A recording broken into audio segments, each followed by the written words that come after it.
Hello student, সামনেই তোমাদের পরীক্ষা। তোমরা ভাবছো গ্রামার কি করে সলভ করব, তা চলো না বসে না থেকে কিছু গ্রামার প্র্যাকটিস করি। চলো শেখা যাক। আজকে বলবো প্রেজেন্ট কন্টিনিউয়াস দিয়ে কিভাবে শূন্যস্থান পূর্ণ করব।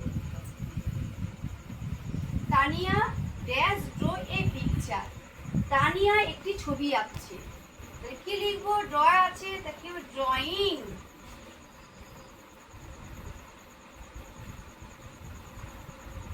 Raju dash write a letter.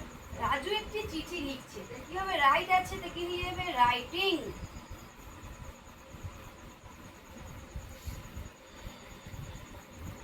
The girl dash walk on the road.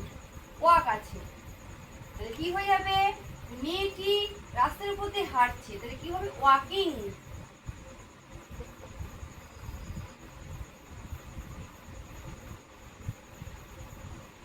The boy dash eat rice, তাহলে হয়ে যাবে ইটিং। ছেলেটি ভাত খাচ্ছে। Sanu dash sit on the bench. Bench, Sanu বেঞ্চের উপর বসে আছে, তাহলে কি হয়ে যাবে?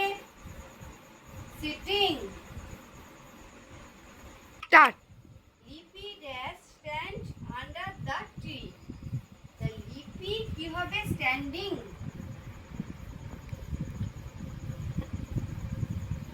লিপি লিপি দাঁড়িয়ে আছে গাছের নিচে। মনু ড্যাশ স্লিপ নাও, কি হয়ে যাবে? স্লিপিং। মনু এখন ঘুমোচ্ছে। নাও মানে কি? ঘুমোচ্ছে। চলো এরকম ভিডিও পেতে গেলে আমার পেজটিকে ফলো করবে এবং একটা লাইক এবং কমেন্ট করে শেয়ার করবে। Thank you.